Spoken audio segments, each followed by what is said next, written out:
अस्सलाम वालेकुम, खुशामदीद, सुबह खैर तमाम देखने वालों को। प्रोग्राम का नाम है गुड मॉर्निंग कराची और मेरा नाम है मोहम्मद यासिर।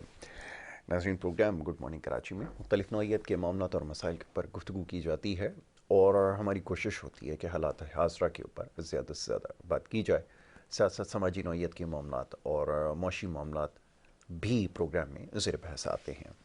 तो कोशिश होगी इन मामलात पर आज भी गुफ्तगू की जाए। वक्त हमारे पास मुख्तसर है और बहुत सारी बातें हैं जिसके ऊपर प्रोग्राम में जो है वो गुफ्तगू करनी है। ये मामलात हैं या मौज़ूआत जिनकी निशानदही देखने वालों की जानिब से की जाती है। बिला ताख़ीर मौजूद मेहमानों को खुशामदीद कहूँगा और फिर गुफ्तगू का आगाज़ करूँगा। सबसे पहले मौजूद मेहमान हैं आज परवेज़ एच मद्रास वाला साहब, तज्ज़ियाकार की हैसियत से यहाँ पर तशरीफ़ फरमाएँ। जो पाकिस्तान की बिलखुसूस शहर कराची की जो बिज़नेस कम्युनिटी है उसमें एक जाना पहचाना नाम है और हम अक्सर प्रोग्राम में उनको ज़हमत देते हैं। यहाँ पर आज एक दफ़ा फिर हमारे साथ मौजूद हैं। बहुत शुक्रिया परवेज़ भाई प्रोग्राम में हमें वक्त देने के लिए। उनके हमरा तशरीफ़ फरमा है जनाब अख्तर आरई साहब। आपसे भी हम अक्सर तालीमी मामलात के हवाले से और दीगर मामलात पर गुफ्तगू करते रहते हैं। अख्तर आरई साहब जो हैं वो all Pakistan private school federation Sindh के जो हैं वो सदर भी हैं। उनको मैं खुशामदीद कहता हूँ। बहुत शुक्रिया आपका, बड़ी नवाजिश अख्तर भाई प्रोग्राम में वक्त देने के लिए। परवेज़ भाई, नई हुकूमत जो है वो बहरहाल एक जमात की अक्सरियत जो है वो नज़र आई है या हुकूमत चाहे उनकी बन गई, आप ऐसे कह लीजिए। वज़ीर आज़म साहब का भी इंतखाब हो चुका है। अब आते हैं असल मसले की तरफ। और गुज़िश्ता रोज़ भी वज़ीर आज़म पाकिस्तान ने जब हल्फ़ लिया और हल्फ़ लेने के बाद जो पहली उनकी मीटिंग थी वो इसी हवाले से थी कि जो ये इकनॉमिक अफेयर्स हैं, ये जो चैलेंजेस हैं, इनको कैसे टैकल किया जाए। बहरहाल अब ज़्यादा होप तो हमारे पास शायद नहीं बची, क्योंकि जो कुछ होता रहा और ख़ास तौर पे पिछले 16 माह के अंदर जो कुछ हुआ, हम ये समझ रहे थे कि हमें कोई डायरेक्शन मिल जाएगी। मेरा ख़्याल है, बल्कि आप ज़्यादा बेहतर इसके ऊपर राय दे सकते हैं, कि 16 या 17 माह डायरेक्शन देने के लिए तो एटलीस्ट काफ़ी होते हैं कि आप करना क्या चाहते हैं। फिर आप आहिस्ता आहिस्ता स्लोली और ग्रेजुअली कोई प्लान लेकर आते हैं और एग्जीक्यूट करते हैं। तो हम ये भी नहीं हो सका। अब क्या इस बार आपको उम्मीद है कि कोई डायरेक्शन मिल जाएगी? मैं चाहूँगा ज़रा यहाँ से गुफ्तगू का आगाज़ किया जाए। जी। यासिर भाई, बड़ा रेलेवेंट आज के हिसाब से जो है ना आपने सवाल पूछा जी। है। जी।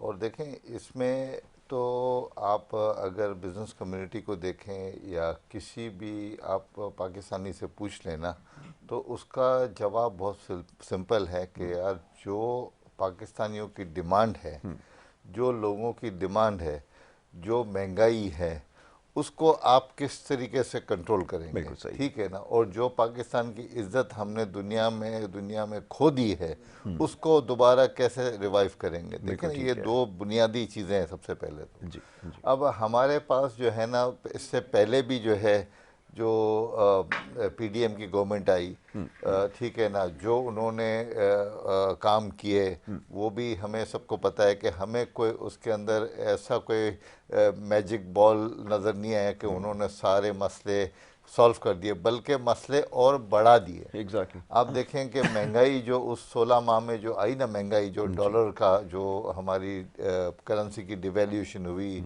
जो हमारी महंगाई आई, बिजली के रेट, गैस के रेट, फिर इसके बाद आपके पेट्रोल के प्राइसेस जो बढ़े हैं, जो एक महंगाई का तूफ़ान आ गया, वो उसी दौर में आया। फिर इसके बाद आपकी जो गवर्नमेंट आ गई, जो आपकी इंटरिम गवर्नमेंट आ गई, जिसे कहते हैं केयर टेकर गवर्नमेंट। अब यस। केयर टेकर गवर्नमेंट का काम ये होता है कि वो जो भी गवर्नमेंट के जो अफेयर्स जो चल रहे थे ना, उसको अभी कंटिन्यू करें। ठीक है ना, उसके अंदर कोई रेडिकल चेंजेस ना लाए, बहुत अच्छी बात और उसके अंदर कोई ऐसे खर्चे भी ना करें। है। और उन लोगों को चाहिए कि वो अपने जो खर्चे हैं ना कम रखें, और गवर्नमेंट को ऐसे ही इस तरह से चलाएं कि भाई जो अगला आने वाला है ना, उसको आराम से स्विफ्टली उसको आगे लेके चलें। बिल्कुल ठीक है। मगर जो केयर टेकर गवर्नमेंट आई ना, और उसने जो धुआंधार जो उन्होंने खर्चे किए, जो उन्होंने अपना वो लाइफस्टाइल रखा शाहाना, बिल्कुल। वो ये समझे कि पाकिस्तान में दूध और शहद की नहरें जो है ना फिर से खुल गई हैं। जो ये नहीं एहसास किया कि भाई यहाँ जो गरीब है ना, गरीब कितना नीचे पिसक रहा है, आटा कितने रुपए किलो हो गया है, पेट्रोल बिल्कुल। कितने रुपए किलो, ये उनको बिल्कुल एहसास नहीं था। वो कहते हैं हम तो आपकी खिदमत करने आए। वे कौन सी खिदमत करने आए ये हमें किसी को नहीं पता है। बहुत अगर अच्छी। उनकी आप ठाट बाट देखें ना, तो ये आपको पता चल जाएगा कि कोई खिदमत किसने कितनी की है, ये पता एग्जैक्टली, चल बिल्कुल जाएगा। ठीक है। अब जो है ना, आपने ये सवाल पूछा है कि भाई अब जो नई गवर्नमेंट आई है, तो हमें पाकिस्तानी, बींग ए पाकिस्तानी, मैं ये नहीं बोलता कि कौन सी पॉलिटिकल पार्टी है क्या, बींग ए बिल्कुल ठीक है। पाकिस्तानी हम कहते हैं वज़ीर आज़म आ गया, बिस्मिल्लाह वेलकम। बिल्कुल ठीक है ठीक ना। है। अब हम चाहते हैं कि जो हमारे जो बुनियादी मसले हैं, उसको कौन सॉल्व करेगा? सॉल्व करेगा। ठीक है ना, महंगाई किस तरीके से कंट्रोल करेंगे, जी किस तरह से इंटरेस्ट रेट नीचे आएंगे ताकि इंडस्ट्रियलाइजेशन हो, बिल्कुल ठीक किस है। तरीके से पेट्रोल और बिजली के प्राइसेस मुनासिब हो जाएंगे ताकि हम एक्सपोर्ट कर सकें, हम काम कर सकें, हम यहाँ इंडस्ट्री लगा सकें, हम लोगों को एम्प्लॉयमेंट दे सकें। बिल्कुल ठीक। अब आप ये भी पूछे ना, पिछले दौर में इस गवर्नमेंट को चाहिए कि पिछले दौर में पूछे कि पहले जो पीडीएम का दौर था और ये जो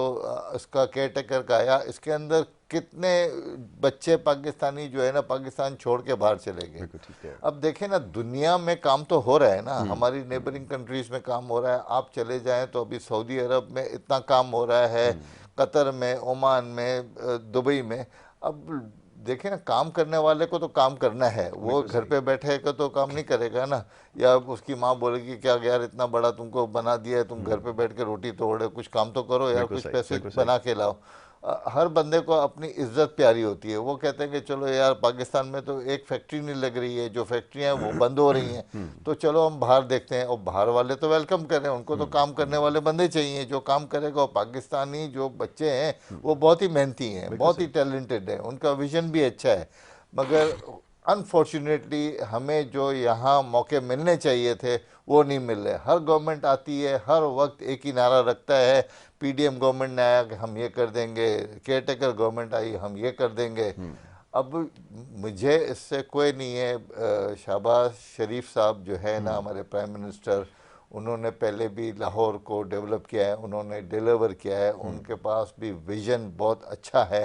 अगर वो चाहें तो वो भी कर सकते हैं। मगर हमें ये नहीं करना है ना कि भाई कोई पीपल्स पार्टी वाला या पीटीआई वाला है या कौन। हमें तो ये चाहिए कि प्राइम मिनिस्टर आए, हमें हमारे जो है ना जो जो हमारी डिमांड्स हैं, जो हमारे मसले हैं, वो हमें सॉल्व करे और पाकिस्तान की वो डिग्निटी जो है ना वो दोबारा कायम करें, ताकि हम अपने दुनिया में जाएं तो लोग बोले कि हाँ यार पाकिस्तान से आए। पहले एक ज़माना होता था कि हम कहीं जाते थे सऊदी अरब में या कहीं भी, तो कहते थे कि यार ये जो है ना पाकिस्तान से आए, इंजीनियर्स और डॉक्टर वाली कंट्री से आए, बिल्कुल ठीक। जहाँ से इंजीनियर और डॉक्टर डॉक्टर्स बनते आते हैं, हैं। वहाँ से ही आए। तो हमारी ये इज़्ज़त थी, पाकिस्तानी पासपोर्ट की इज़्ज़त थी। यहाँ गोरे लोग आते थे, यहाँ काम करना अच्छा पसंद करते थे, बीचेस पे जाना पसंद करते थे, पहाड़ों पे जाना। मगर वो सारी चीज़ें सब ख़त्म हो गई, अब कोई है ही नहीं। अब हम जो है ना इधर उधर नहीं जा सकते। अगर जी मुझे कहीं डिफेंस से जाना है हैदराबाद, तो मैं सोचता हूँ कि यार 2 दफ़ा सोचता हूँ कि जाऊँ ना जाऊँ। एग्जैक्टली। रोडें भी सही नहीं है, ट्रैफिक का बिल्कुल। बुरा हाल है, ठीक है ना। तो ये सारे मसाइल हैं। इन मसाइल से किस तरीके से आप सोचोगे कि पाकिस्तान तरक्की करेगा? एग्जैक्टली हम बिल्कुल। जो है ना एक इलाके से दूसरे इलाके में जाने का सोच रहे हैं, जो कि समझ लें कि यार 15-20 मिनट का जी रास्ता होता है, कि यार जाएं ना जाएं वो ट्रैफिक का बुरा हाल होगा, वापस आएँ। अब आप देखें स्टेडियम जब मैच हो रहा है तो स्टेडियम के सारे कंटेनर लगा देते हैं, स्टेडियम खाली है और मैच हो रहा है। और जी। भाई ये कौन सा सिस्टम है कि जिसके अंदर बहुत आप खूब। इतना बड़ा इवेंट करा रहे हैं जी और लोगों को अंदर एक्सेस का रूट ही नहीं दे रहे हैं कि नहीं भाई दे रहे जाके एग्जैक्टली। मैच देखो।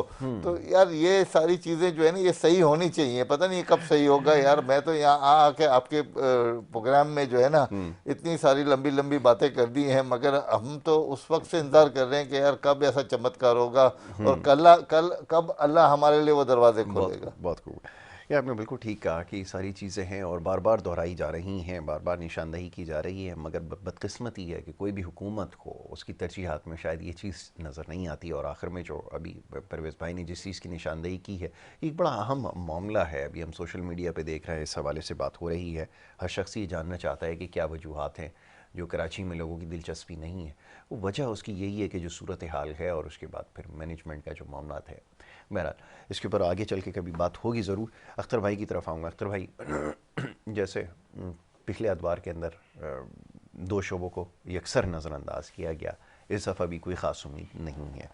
तालीमी मसाइल और मामलात बहुत सारे हैं जिसकी आपने हमेशा निशानदेही की है, और वो तभी मुमकिन हो सकेगा कि कोई एक ऐसी हुकूमत हो जो जिसके पास अक्सरियत भी हो, जो मजबूत भी हो, जो फ़ैसले लेने की सलाहियत भी रखती हो। तालीम के अंदर कैसे रिफॉर्म्स लेकर आएंगे, ये उसके लिए एक इंतहाई मुश्किल काम होगा। और मैं इससे ज़्यादा और क्या कह सकता हूँ। मैं चाहूँगा ज़रा बाकी बात जो है वो आप करें कि आपकी क्या सोच है, क्या देख रहे हैं कि ये जो हुकूमत अभी बनने जा रही है, वज़ीर आज़म का तो हलफ हो चुका है, क्या ये मामलात को हल कर सकेगी, और ख़ास तौर पे इसमें जो तालीमी नौइयत के मामलात और मसाइल हैं, ज़रा फरमाइएगा जी। देखिए, सबसे पहले तो हम मुबारकबाद देंगे जो हमारा प्राइम मिनिस्टर जो है वो इलेक्ट हुआ। अब हमारा इसलिए कहेंगे कि पाकिस्तान का प्राइम मिनिस्टर है और हमें कतई नज़र के किस सियासी पार्टी से हमारी वाबस्तगी है या नहीं, पाकिस्तान हमारा है, वज़ीर आज़म हमारा है। अब वो दो बड़ी पार्टीज़ इक़्तिदार में आ गई, जो कभी कहा जाता था कि जी इस पार्टी का है तो उसकी तरजीहात कुछ और हैं, इस पार्टी का तो कुछ तरजीहात और हैं। आप तीसरी जो उभरती हुई बड़ी पार्टी को तो आपने ज़रा थोड़ा सा जो है ना मतलब मौका दिया नहीं। अदरवाइज़ ये है कि सबको पाकिस्तान को ग्रो करना है, इसके लिए काम करना है। अब लास्ट टाइम में मुझे लगता है कि नून लीग ने जो अब कम बैक किया है, वो एक मौका मिला है कि उनको भी जो है हुकूमत मिले, और साथ में पीपल्स पार्टी को भी एक मौका मिला। और 8वीं तरमीम जो है उसमें इस्लाहात लाने की ज़रूरत है। और मैं तो यही समझता हूँ कि जब जरदारी साहब जो है थे उसी वक्त उन्होंने 8वीं तरमीम को जो है इनिशिएट किया था, बल्कि उसको लेकर आए थे, तो उसमें कुछ ऐसी चीज़ें हैं जिस पर नज़रसानी करने की ज़रूरत है। मुझे उम्मीद है करेंगे। और वज़ीर आज़म को स्पेशली मैं कहूँगा, स्पेशली पूरी सिंध की तरफ से मैं गुजारिश करना चाहता हूँ। मैं सियासी गुफ्तगू पहले कर रहा हूँ, तालीमी बाद में। तो जो मोटरवे है, जो सिंध का मोटरवे बन नहीं पा रहा, अब आप दोनों पार्टीज इक़्तिदार में हैं। बहुत खूब, बहुत खूब। अब ये मुतालबा है पूरी सिंध की आवाम का, कतई नज़र किसका किस पार्टी से ताल्लुक़ है। अगर आप चाहते हैं कि सिंध के अंदर भी खिदमत करें आप, तो आप हमेशा झंडे जो है मोटरवेज़ के और ये और वो आप हमेशा बड़े दावे करते रहें। अगले 1 साल के अंदर इस प्रोजेक्ट को मुकम्मल कर दीजिए, जो ऑलरेडी इल्तवा में पड़ा हुआ है। स्टार्ट तो ज़रूर है, इल्तवा में पड़ा हुआ। अगर ये मोटरवे आपने कायम कर दिया तो यूँ समझ लीजिएगा कि आप पाकिस्तान को सर्व कर गए। दूसरी बात यह है कि क्या क्या हम मुतालबा करें। फंडामेंटल राइट इस मुल्क में है नहीं, एजुकेशन हो, सेहत हो, या जो भी चीज़ें देखा जाए तो वो बिल्कुल नहीं है।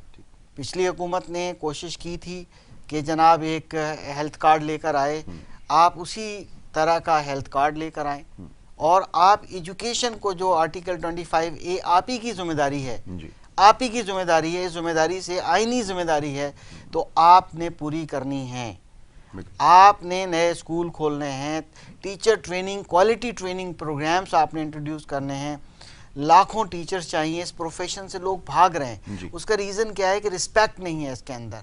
दुनिया भर में टीचर्स की रिस्पेक्ट होती है, इस पाकिस्तान के अंदर लीस्ट अगर है तो वो एजुकेशन में अब कोई भी टीचिंग प्रोफेशन में नहीं आना चाहता। तीसरी चीज़ जो बड़ी इम्पॉर्टेंट है, इस वक्त रिक्वायरमेंट है कि पाकिस्तान की तालीम के अंदर जिद्दत पैदा की जाए, सिंगल नेशनल कैरिकुलम लेकर आया जाए। ठीक है, सूबाई लेवल पर जो बुनियादी लोकल रिक्वायरमेंट्स होती हैं वो अपनी जगह पर है, मगर इस कैरिकुलम को एक स्टैंडर्डाइज्ड करना पड़ेगा। अगर एक कैमरे सिस्टम यहाँ इस मुल्क में राइज है, उसके करीब इस कैरिकुलम को लाना पड़ेगा। इस कैरिकुलम के अंदर एक्टिविटी बेस्ड एजुकेशन डालनी पड़ेगी। ये कंपलसरी कर दिए कि टेक्निकल सब्जेक्ट्स जो हैं वो नॉर्मल मैट्रिक सिस्टम के अंदर उसका हिस्सा बना दें, क्योंकि एक बच्चा जब थ्योरेटिकली एजुकेशन लेके मैट्रिक इंटर तक पहुंचता है और उसके जब ख्वाब पूरे नहीं होते, किसी प्रोफेशनल यूनिवर्सिटी में डिग्री प्रोग्राम में एडमिशन नहीं मिल पाता, तो फिर वो बेचारा बैठा रहता है, उसके पास कोई स्किल नहीं होता। तो खुदारा एक ऐसा काम कीजिए, इसमें एडिशनली सब्जेक्ट ऐसे डालिए कि वो टेक्नोलॉजी का सब्जेक्ट हो, जिसमें जहाँ पर इंटरेस्ट हो किसी बच्चे का, उस हिसाब से आपने कम से कम 2 सब्जेक्ट ऐसे ज़रूर डाल दीजिए जो उसको रियल लाइफ में काम आए। ठीक है, दुनिया भर में ऐसा होता है। अगर कैमरे सिस्टम हालांकि अभी ख़त्म होते हुए जा रहा है पूरी दुनिया में, इवन यूके जो है अगले चंद सालों में कैमरे सिस्टम को जो अपग्रेड कर रहा है, बल्कि ख़त्म कर रहा है, तो इसमें टेक्निकल, जैसे कि उन्होंने अभी भी ये किया है कि O लेवल के साथ T लेवल के कुछ सब्जेक्ट ऐड ऑन किए, यानी टेक्निकल जो उनकी एजुकेशन है, एडेक्सल बोर्ड है, जैसे उन्होंने उसमें इसलिए डाला है कि वहाँ पर 80% बच्चे जो है O लेवल के बाद आगे नहीं पढ़ते। ठीक है ना। फिर इसका मतलब ये नहीं कि लिटरेसी नहीं है, लिटरेसी तो वहाँ स्टैंडर्ड की है, ऐसा नहीं है। मैं तो थम्स अप कहूँगा, क्योंकि यहाँ पर तो ये है कि जो साइन कर ले वो लिटरेटेड है, जो प्राइमरी स्कूल में चला जाए और पूरा जुमला लिखना ना भी आए वो लिटरेटेड है। तो उसके बावजूद भी लिटरेसी रेट क्या है? खुदारा इसको स्किल्स दे दीजिए। अभी नॉलेज इकोनॉमी का दौर है, नॉलेज इकोनॉमी पे काम करें, ठीक है। इंडस्ट्रियलाइजेशन तो आपने 20 साल 18 साल पहले ही ख़त्म कर दी। आपने जो एक्सपोर्ट प्रमोशन ब्यूरो था उसको ट्रेड प्रमोशन ब्यूरो बना दिया।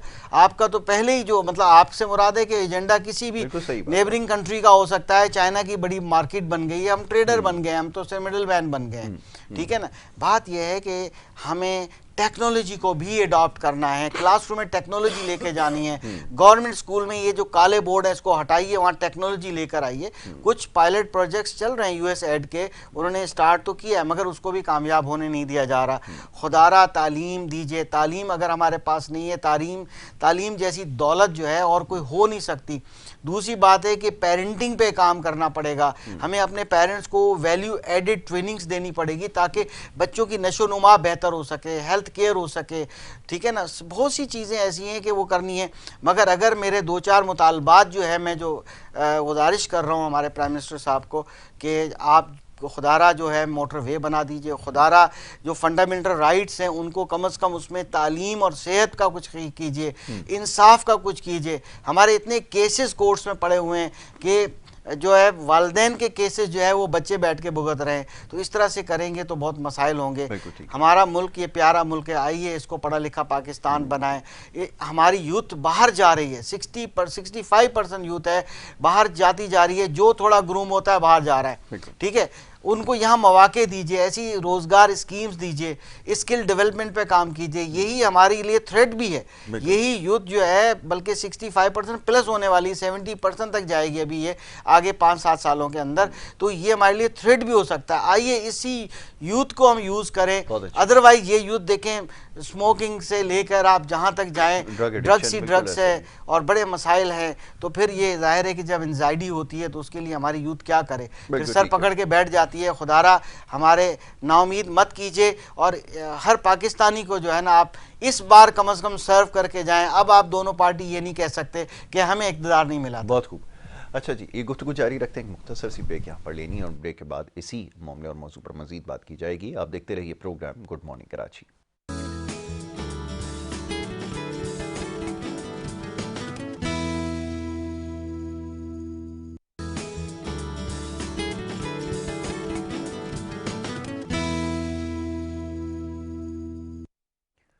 वेलकम बैक जी, एक दफ़ा फिर आपको खुशामदीद कहेंगे। ब्रेक पे जाने से पहले गुफ्तगू जारी थी, मेहमान तशरीफ़ फरमाएँ और मुल्क की इस वक्त सियासी सूरत हाल और ख़ास तौर पर मौशी सूरत हाल के हवाले से जो अपने तहफ़्फ़ुज़ात हैं उसका इज़हार कर रहे थे। और ये सब के ही तहफ़्फ़ुज़ात हैं, ये किसी एक शख्स के, फ़र्द वाहिद के तो नहीं है।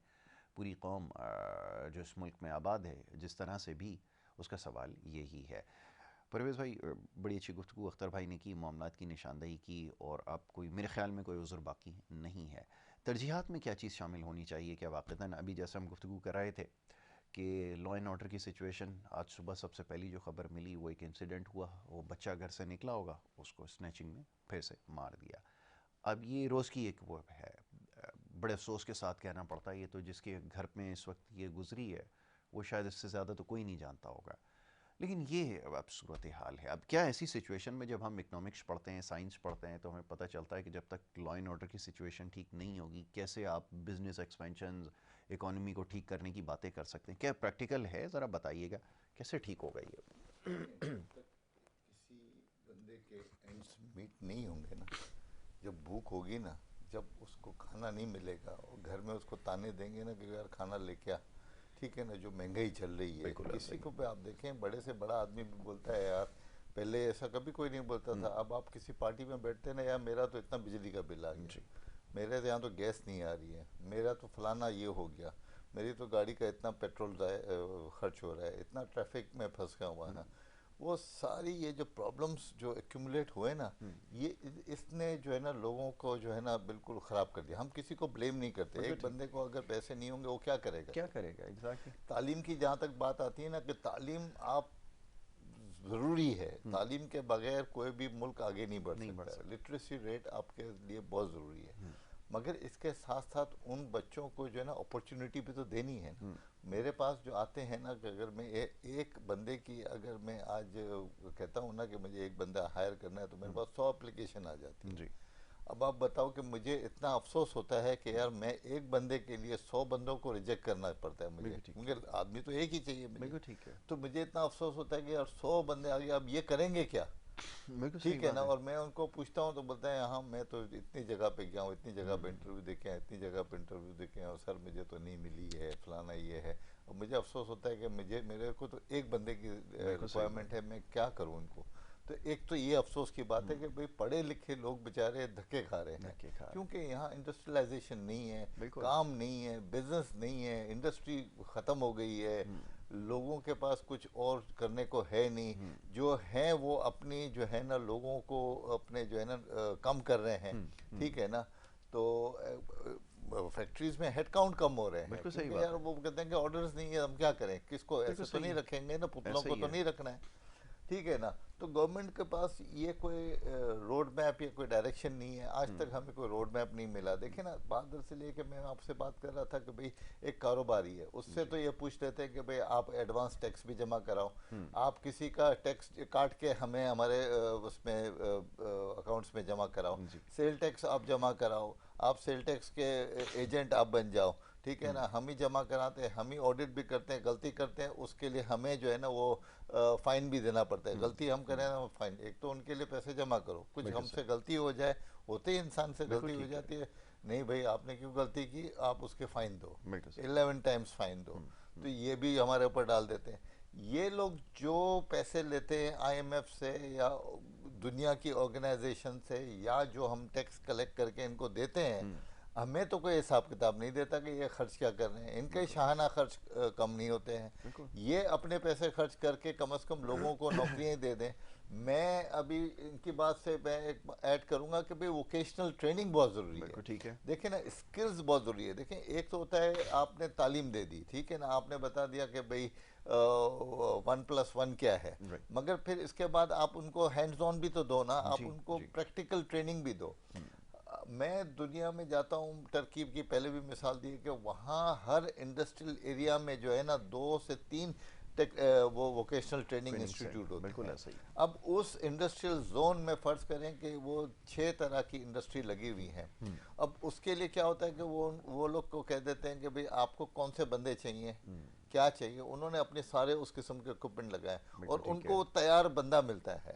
वो जिस दिन वो बंदा वहाँ आता है उनकी फैक्ट्री में ना, उस दिन से वो बंदा वो काम में शुरू हो जाता है। यानी कि उसको उस बंदे के ऊपर 6 महीने ज़ाया नहीं करने पड़ते ट्रेनिंग के लिए। वो उसी दिन से वो उस लड़के को पता होता है कि मुझे काम क्या करना है, क्योंकि उसकी ट्रेनिंग लेके आया है। वो वहीं से शुरू हो जाता है। मेरे ख्याल में वो क्या 2-4 दिन 5 दिन में वो बिल्कुल कहते हैं ना रमा हो जाता है मशीन के। बिल्कुल सही कहा। अच्छा, हमारे यहाँ क्या होता है कि हमारे यहाँ कोई बंदा आता है तो वो उसके पास स्किल्स होती नहीं है, फिर उसको हम सिखाएं, उसको सिखा के 6 महीने हम उसको तनख्वाह दें, 6 महीने के बाद पता चलता है कि उस बच्चे का एप्टीट्यूड है ही नहीं इस काम में जी, वो उसका डायरेक्शन ही नहीं है। वो हमने जो सिलेक्शन में जो है ना, हमने वो बंदे को देखा तो सही, मगर वो 6 महीने हमारे ज़ाया हो गए। अब उस बंदे को क्या करें, नौकरी से निकाल दें, एक तो ये होता है ना ऑप्शन। दूसरा क्या है, उसको कोई और डिपार्टमेंट दे दे, उसको कोई पैकिंग डिपार्टमेंट डाल दो, ये हो सकता है ना। तो उसकी जो स्किल्स जो थी वो हमने उसकी ज़ाया कर दी, उसको पैकिंग में लगा दिया। तो ये वोकेशनल ट्रेनिंग जो है ना वो बहुत ज़रूरी है।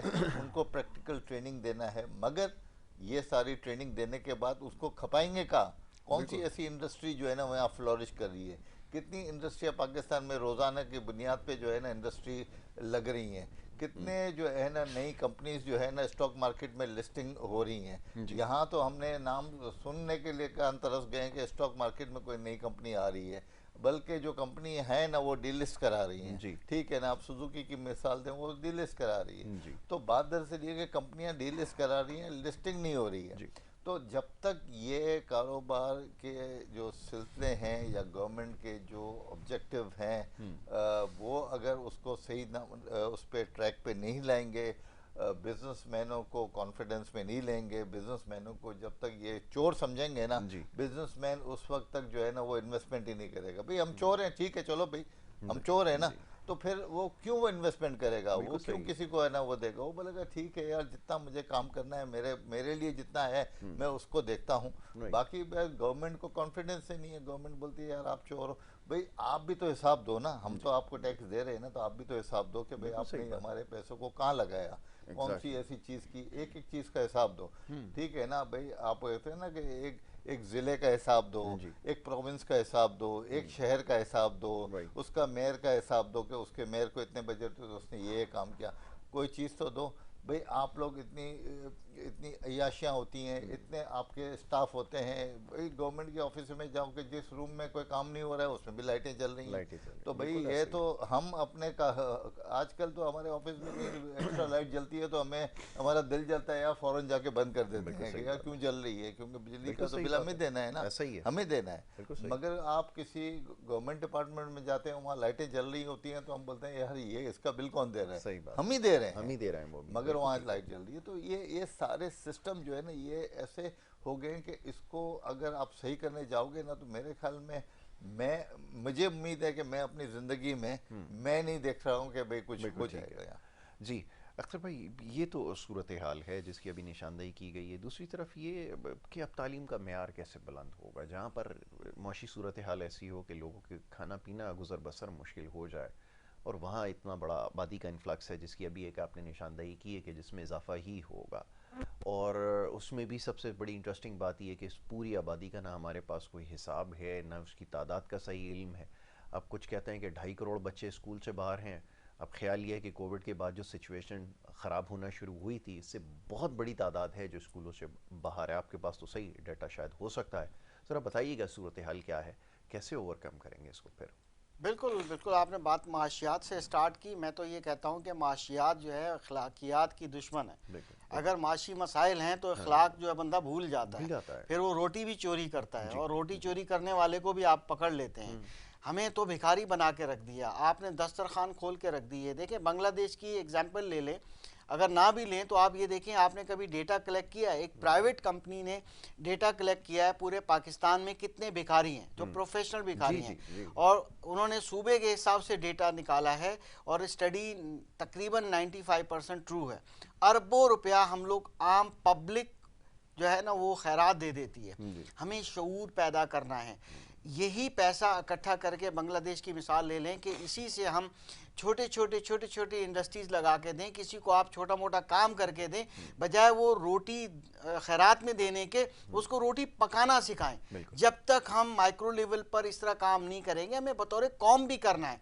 सिर्फ हम हुक्मरानों के ऊपर अगर हम इल्ज़ामात लगाते रहें वो भी नाकाफ़ी है, क्योंकि एक बहुत बड़ी बिल्डिंग भी होती है, वो एक ब्लॉक इंडिविजुअल ब्लॉक लग के जो है वो बहुत बड़ी बिल्डिंग बनती है, और तभी ऐसा होता है। हमें ये काम करना होगा, इसमें कोई शक नहीं है कि आप ब्लॉक से बिल्डिंग आप एक फ्लोर बना सकते हैं, जब तक उसका स्ट्रक्चर नहीं हो, उसका जो लोड बेयरिंग सिस्टम है, जिसको मैं पॉलिसीज़ कहता हूँ गवर्नमेंट की, कि अगर गवर्नमेंट ऐसी पॉलिसीज़ नहीं बनाएंगी, ऐसे रूल्स नहीं बनाएंगी जो सपोर्ट करें उन पब्लिक को, उस आवाम को, या जो उसमें अपना कंट्रीब्यूशन करना चाहते हैं, तो वहाँ पर आप, जैसे भाई ने टैक्सेशन की बात की, बिल्कुल सारी बातें हैं। जब आप हमें पूरा ऐसा एक निज़ाम बना कर नहीं देंगे तो इंडिविजुअल कैसे उसमें पार्टिसिपेट करेगा, इंडिविजुअल कॉर्पोरेट जो रिस्पॉन्सिबिलिटी, सोशल रिस्पॉन्सिबिलिटी है वो कैसे करेगा, फिर CSR कैसे करेगा, कॉर्पोरेट रिस्पॉन्सिबिलिटी कैसे पूरी करेगा। बात ये हमें सब मिलके करना है। वज़ीर आज़म साहब ने एक बात अभी पहले दिन ही कह दी, बहुत अच्छी बात है, कि अब ऐसे जो बीमार इदारे हैं जो पाकिस्तान की मईशत के ऊपर मसाइल हैं उसको प्राइवेटाइज़ करने की बात की। इसका मतलब ये है कि आप प्राइवेटाइजेशन को जो है ना तस्लीम करते हैं। आइए पार्टनरशिप में काम करें, पब्लिक और प्राइवेट पार्टनरशिप में काम करें। आप आर्टिकल 25A के मुताबिक तालीम नहीं दे सकते, प्राइवेट स्कूल इसीलिए आगे आए, आइए इनको टैक्स फ्री कर दें। अगर आप चाहते हैं, आपने सवाल किया कि कैसे हम ये आउट ऑफ स्कूल बच्चों को स्कूल में ला सकते हैं, कैसे हम ये लिटरेसी बेहतर कर सकते हैं, कैसे टेक्निकल लिटरेसी कर सकते हैं, ताकि बेसिक नॉलेज तो उसका ट्रेड तो पता हो कि ये बच्चा कौन सी फील्ड में बेटर है, किस इंडस्ट्री के लिए काम हो सकता है, IT की तरफ जाएगा, सॉफ्टवेयर की तरफ जाएगा, मतलब किस तरफ जाएगा, डिजिटल मार्केटिंग की तरफ जाएगा। तो वो हमें निसाब का हिस्सा बनाना है, जो कि पहली स्टेटमेंट में मैं रिक्वायरमेंट रिक्वेस्ट कर चुका हूँ। तो गुजारिश ये है कि हमें ऐसा माहौल दीजिए, आपका काम है माहौल देना, हमें इंसेंटिव दीजिए। हम ये नहीं कहते कि आप हमें लोन्स दे दें, ठीक है, कम से कम हमें 100% टैक्स फ्री कर दें 5 ईयर के लिए। आप देखिए कैसे प्राइवेट स्कूल्स बिल्कुल चेक एंड बैलेंस हो, उसकी रेगुलेटरी अथॉरिटीज़ जो कायम हैं वो बाकायदा प्रॉपर तरीके से करें। मगर अगर आप हमारे पास फॉर एग्जांपल सिर्फ इलेक्ट्रिसिटी आप हमें देते हैं, कमर्शियल देते हैं, सेमी कमर्शियल कर दिया टैरिफ आपने स्कूल्स के लिए भी, उसमें आपके पास जो टैक्स आप इनकम टैक्स की मद में हो विद होल्डिंग डिडक्ट करते हैं आप, ठीक है कर लीजिए, मगर आपने एक्स्ट्रा टैक्स, फर्दर टैक्स, ये टैक्स वो टैक्स, ये क्या चीज़ है भाई? ये आपके पास टैक्सों के नाम ही नहीं है। यानी कि आप सिर्फ ये चाहते हैं कि हमें बिटोरते रहे, तो कैसे तालीम दी जा सकती है, कैसे हम कर सकते हैं? इस तरह से बहुत सी बातें हैं कि आप हमें इनकरेज नहीं करते, ठीक है, हौसला अफजाई, वही स्ट्रक्चर की बात है ना। आप एक फ्रेमवर्क दें हमें ऐसी पॉलिसीज बना के दें जिसमें बिजनेसमैन भी अट्रैक्ट हो, इन्वेस्टर भी आए, तो ही तब होगा। फिर आप जो प्राइवेटाइज कर रहे हैं, इतने बड़ी बड़ी कॉरपोरेशन इदारे जो प्राइवेटाइज करने जा रहे हैं, इसका मकसद ये है कि आपका कुछ आइडिया डिफरेंट है। तो खुदारा माइक्रो लेवल पे सोचे, हमारे हर बंदे को मजबूर ना बनाए कि वो अपने हाथ ये लेके घूमे, दर दर जाए और रोटी कमाए, रोटी मांगे और अपने बच्चों को खिलाए। उनको रोटी कमाना सिखाएं, उसको सिखाना आपका भी काम है, हमारा भी काम है। All Pakistan private school federation एक सिंगल लार्जेस्ट फेडरेशन है प्राइवेट स्कूल्स की, मगर आपने क्या किया कि आपने ऐसा सिस्टम किया है कि छोटी छोटी एसोसिएशंस बनी हुई हैं, वो काम ही नहीं कर पाती। तो आइए हम पे एतमाद कीजिए, हमारे पास ऐसे प्लान्स हैं और हमेशा हम देते रहते हैं प्लान्स कि आप आइए इस तरह से काम कीजिए, हमारे साथ काम कीजिए, हमें हौसला दीजिए, हम आपके बाजू बनेंगे, हम आपका साथ देंगे। प्राइवेट सेक्टर अगर ना होता, थोड़ी देर के लिए इमेजिन कीजिए, माइनस कर दीजिए, इस मुल्क में तालीम होती? आप जो जिस तरह से मामलात आपने देखें, क्या गवर्नमेंट के अंदर इतनी हिम्मत थी कि वो आर्टिकल 25A के मुताबिक हर पाकिस्तानी बच्चे को 5 साल से लेकर 16 साल तक को फ्री कंपलसरी और क्वालिटी एजुकेशन दे पाती? नहीं दे पाती।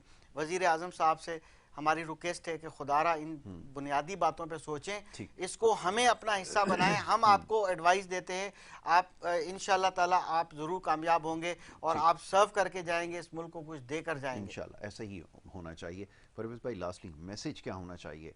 अब नई गवर्नमेंट है, नया चार्ज लेना है, मसाइल की निशानदही हम कर चुके हैं, बता चुके हैं, और इनके भी इल्म में ऐसा नहीं है कि फ़र्स्ट टाइम आकर चार्ज लिया हो, ज़माने पार्लियामेंट में हो गए, मामलात को देखते हुए हो गए।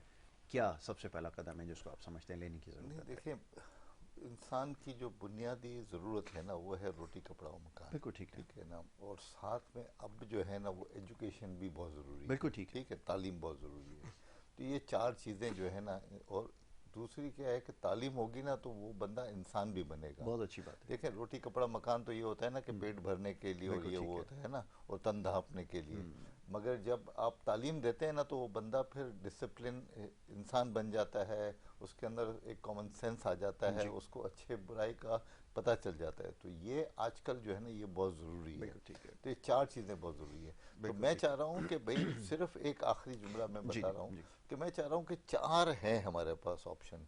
इसमें गवर्नमेंट को चाहिए कि इसके अंदर देखना चाहिए कि प्रायोरिटी क्या है। ठीक है। तालीम देंगे तो मेहनत करके रोटी कपड़ा मकान खुद अर्न कर लेगा। आप उनको ये चीज़ें फ्री में देने की जरूरत नहीं कि आप कह रहे थे ना कि रोटी उसको भिखारी बना दे। नहीं, आप उनको सबसे ज़्यादा जो ज़रूरी इम्पोर्टेंट थिंग है ना, वो तालीम को फ़रोग़ करें। बिल्कुल ठीक है। जितना वो पढ़ा लिखा होगा, वो खुद किसी ना किसी रास्ता खुद ढूंढ लेगा। बिल्कुल ठीक है। और फिर इतना डिसिप्लिन आ जाएगा, आप लोग बोलेंगे कि यार ये बंदे, हमारी तहजीब जो ख़त्म हो गई है ना, हमारे जो इस तरह से हमने जो बदतमीजी आ गई है लोगों के जहनों में, वो यही है कि तालीम का फुकदान। बिल्कुल ठीक है, ये आपने बिल्कुल सही कहा कि ये इसको तरजीही बुनियादों के ऊपर हल करने की ज़रूरत है। और ख्याल ये कि अगर इसको बुनियाद बनाया जाए और इसके ऊपर हंगामी बुनियादों के ऊपर काम किया जाए, तालीम को किस तरह राइज किया जाए, तरबियत के ऊपर उससे ज़्यादा काम किया जाए, तो फिर ये मतलूबा नताइज हासिल हो सकेंगे। मैं बहुत शुक्रगुजार हूँ जनाब परवेज़ एच मद्रासवाला साहब का। परवेज़ भाई, thank you so very much.